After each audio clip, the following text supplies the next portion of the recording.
আসসালামু আলাইকুম। আমন্ত্রণ জানাচ্ছি আজকের বিশ্ব সংবাদের শুরুতেই শিরোনাম, পরে বিস্তারিত। শুরুতে জানিয়ে দেব, স্বৈরাচার শাসক বাশার আল আসাদ সরকারের পতন, দামেস্কের রাস্তায় রাস্তায় উল্লাস। জানিয়ে দেব, দিল্লিতে মঙ্গলবার বাংলাদেশ হাইকমিশন ঘেরাও কর্মসূচি আরএসএস এর।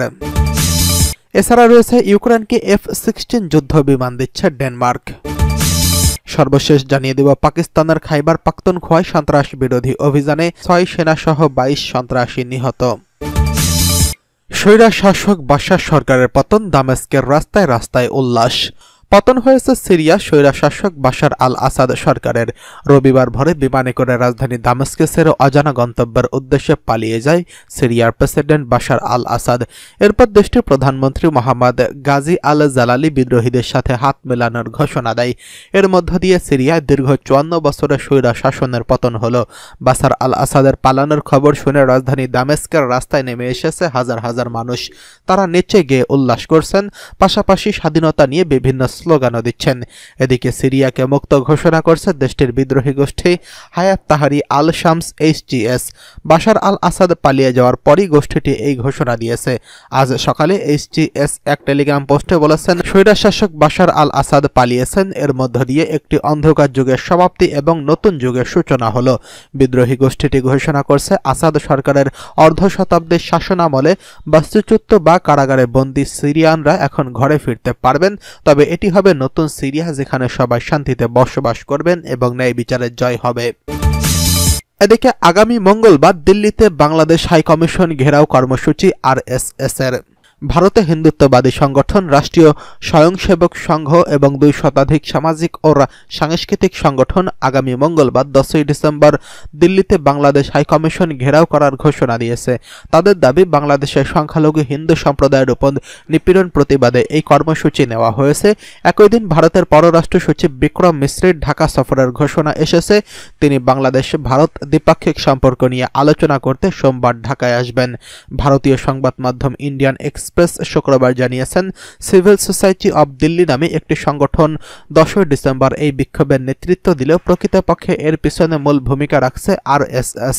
শুক্রবার এক সংবাদ সম্মেলনে আরএসএস এর দিল্লি শাখার গণমাধ্যম ব্যবস্থাপনা সহ রাজনীশ জিন্দাল এই কর্মসূচির ঘোষণা দিয়েছেন।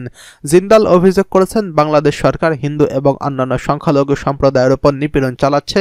এই অভিযোগে ভারত জুড়ে জনমনে ক্ষোভ তৈরি করছে এবং তিনি দাবি করেছেন, এই কর্মসূচিতে শতাধিক সামাজিক, সাংস্কৃতিক এবং ধর্মীয় অঙ্গ সংগঠন অংশগ্রহণ করবেন। বাংলাদেশ হাইকমিশনের কাছে একটি স্মারকলিপি জমা দেওয়া হয়। একই সঙ্গে জাতিসংঘ ও জাতিসংঘের মানবাধিকার কমিশন, বিশ্ব স্বাস্থ্য সংস্থা, অ্যামনেস্টি ইন্টারন্যাশনাল এবং এশীয় উন্নয়ন ব্যাংকের মতো আন্তর্জাতিক সংস্থাগুলোর কাছে স্মারকলিপি পাঠানো হবে। আরএসএস নেতা বলেন, আমরা সাম্প্রদায়িক আন্তর্জাতিক সম্প্রদায়ের হস্তক্ষেপের দাবি করব, যাতে বাংলাদেশের সংখ্যালঘুদের উপর নিপীড়ন বন্ধ করা হয়। সংবাদ সম্মেলনে বাংলাদেশের দায়িত্ব পালন করা সাবেক ভারতীয় হাইকমিশনার বিনা সিকরি এবং গোয়েন্দা ব্যুরোর সাবেক মহাপরিচালক রাজীব জৈন বাংলাদেশ অবনতি হওয়ার মানবাধিকার পরিস্থিতি তুলে ধরেন এবং প্রতিবেশী দেশের সংখ্যালঘু সম্প্রদায়ের সদস্যদের বিরুদ্ধে সহিংসতার ঘটনায় গভীর উদ্বেগ প্রকাশ করেন। বিনা সিকরি বলেন, 1971 সালে মুক্তিযুদ্ধের পর এটি বাংলাদেশের হিন্দু এবং অন্যান্য সংখ্যালঘু সম্প্রদায়ের জন্য সবচেয়ে খারাপ পরিস্থিতি। এদিকে বিক্রম মিশ্রের ঢাকা সফরের উদ্দেশ্য মূলত বাংলাদেশ ভারত সম্পর্ক স্বাভাবিক করা এবং সংখ্যালঘু নিরাপত্তা নিয়ে আলোচনা করা। ভারত চাইছে এমন কোনো ঘটনা যাতে না ঘটে যা দ্বিপাক্ষিক সম্পর্কের টানপোড়েন বাড়াবে কিংবা অস্থিতিশীলতা সৃষ্টি করবে। এদিকে ইউক্রেনকে F-16 যুদ্ধ বিমান দিচ্ছে ডেনমার্ক। ইউক্রেনের প্রেসিডেন্ট ভ্লাদিমির জেলেনস্কি শনিবার শীর্ষ রাজনীতিবিদ ও গণ্যমান্য ব্যক্তিদের সঙ্গে সাক্ষাতের জন্য ফ্রান্সে প্যারিস সফর করছেন। সেখানে তিনি জানিয়েছেন, ইউক্রেনকে F-16 যুদ্ধ বিমান দ্বিতীয় ব্যাচ হস্তান্তর করেছে ডেনমার্ক। টেলিগ্রামের এক বার্তায় জেলেনস্কি ডেনমার্ককে প্রশংসা করে বলেন, অন্যান্য মিত্রদের কাছ থেকে এরকম সহায়তা অভাবের জন্য তিনি দুঃখ প্রকাশ করছেন। তিনি বলেছেন, ডেনিশদের সরবরাহ করা বিমানগুলো প্রথম ব্যাচটি ইতিমধ্যে রাশিয়ার ক্ষেপণাস্ত্রগুলিকে গুলি করে নামিয়েছে। এটি আমাদের জনগণ ও আমাদের অবকাঠামোগুলোকে উদ্ধার করতে সহায়তা করছে, আমাদের আকাশ প্রতিরক্ষা ব্যবস্থা আরও মজবুত করছে। যদিও সব অংশীদার এমন দৃঢ় প্রতিজ্ঞ হতো, তাহলে আমরা রুশ সন্ত্রাসকে অসম্ভব করে তুলতে পারতাম। শুক্রবার রুশ হামলায় ইউক্রেনের জাপোরিঝিয়া অঞ্চলে 10 জন নিহত হয়েছেন। তাদের স্মরণে একদিনের শোক পালন করে এই ঘোষণা এসেছে। আঞ্চলিক গভর্নর ইভান ফেদরভ বলেছেন, স্থানীয় একটি সার্ভিস স্টেশনে ক্ষেপণাস্ত্র আঘাত হানলে 2 শিশুসহ আরও 24 জন আহত হয়েছেন। ইউক্রেনের রাষ্ট্রীয় জরুরি সেবা বিভাগ একই দিনে ইউক্রেনের ক্রিভেরি শহরে বিমান হামলায় আরও 3 জন নিহত বা আহত হওয়ার খবর জানিয়েছেন। হামলার পরে জেলেনস্কি বলেছেন, রুশ প্রেসিডেন্ট ভ্লাদিমির পুতিন সত্যিকার অর্থে শান্তি চায় না। তিনি কেবল বোমা, ক্ষেপণাস্ত্র ও সহিংসতা দিয়ে যে কোনো দেশের কাছে ক্ষমতা হস্তান্তর দেখতে চাই। এমনকি শক্তির জেরেই আমরা এই ধরনের মোকাবেলা করতে পারি, আর শক্তির মাধ্যমে প্রকৃত শান্তি প্রতিষ্ঠা করা সম্ভব। 2019 সালে ভয়াবহ অগ্নিকাণ্ডে নটরডেম ক্যাথেড্রাল ক্ষতিগ্রস্ত হয়। এটি সংস্কার উদযাপন উপলক্ষে প্যারিসে এক অনুষ্ঠানে শনিবার ফরাসি প্রেসিডেন্ট ইমানুয়েল ম্যাক্রো সহ অন্যান্য বিশ্ব নেতাদের সাথে দেখা করার কথা রয়েছে জেলেনস্কির। যুক্তরাষ্ট্রের নবনির্বাচিত প্রেসিডেন্ট ডোনাল্ড ট্রাম্প সেখানে উপস্থিত থাকবেন বলে ধারণা করা হচ্ছে। ইউরোপীয় নেতা রাশিয়ার গত 3 বছরের আগ্রাসনের বিরুদ্ধে ইউক্রেনের পক্ষ থেকে সমর্থন বজায় রাখতে তার সঙ্গে আলোচনায় আগ্রহী। অবশ্য ট্রাম্প জেলেনস্কির সাথে কোনো বৈঠক করবেন কিনা তা এখনো জানা যায়নি। এদিকে পাকিস্তানে খাইবার পাখতুনখোয়ায় সন্ত্রাস বিরোধী অভিযানে 6 সেনা সহ 22 জন সন্ত্রাসী নিহত। পাকিস্তানের খাইবার পাখতুনখোয়ার 3টি জেলায় সন্ত্রাসীদের সঙ্গে শুক্রবার এবং শনিবার সংঘর্ষে 6 সেনা এবং 22 জন সন্ত্রাসী নিহত হয়েছেন। পাকিস্তানের সামরিক বাহিনী গণমাধ্যম শাখা ISPR এই তথ্য জানিয়েছেন।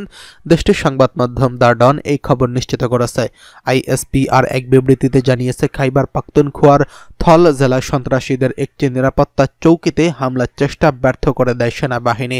সংঘর্ষে 3 সন্ত্রাসী নিহত হয়েছেন।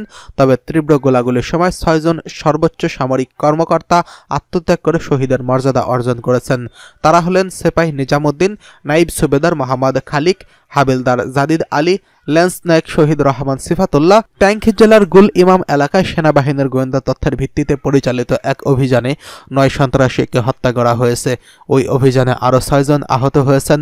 উত্তর ওয়াজিরিস্তান জেলায় অন্য একটি অভিযানে 10 জন সন্ত্রাসীকে সফলভাবে নিরস্ত্র করা হয়েছে বলে জানিয়েছে ISPR। সন্ত্রাসীদের অবশিষ্ট উপস্থিতি নির্মূল করতে এলাকায় অভিযান অব্যাহত রয়েছে। ISPR এর বিবৃতিতে বলা হয়েছে, সন্ত্রাসবাদের বিরুদ্ধে লড়াইয়ে পাকিস্তানের নিরাপত্তা বাহিনী অঙ্গীকারবদ্ধ। আমাদের সাহসী সেনার এই আত্মত্যাগ আমাদের সংকল্প আরও দৃঢ় করে। রাষ্ট্রপতি আসিফ আলী জারদারি, প্রধানমন্ত্রী শেহবাজ শরীফ পৃথক বিবৃতিতে সন্ত্রাস বিরোধী এই অভিযানে নিরাপত্তা বাহিনীর সফলতা এবং শহীদদের প্রতি শ্রদ্ধা জানিয়েছেন।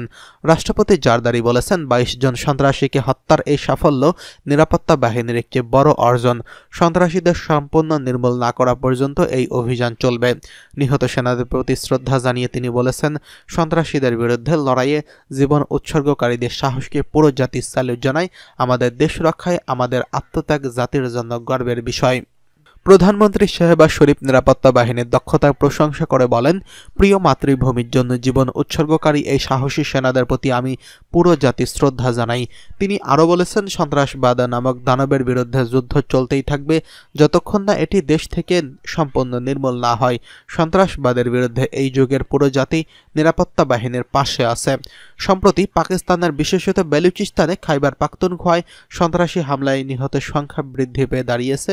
পাকিস্তানের তেহরিক-ই-তালেবান পাকিস্তান TTP 2022 সালের সরকারের সঙ্গে হওয়া অস্ত্রবিরতি ভেঙে দেওয়ার পর থেকে এসব হামলা আরও বেড়েছে বলে জানা গেছে।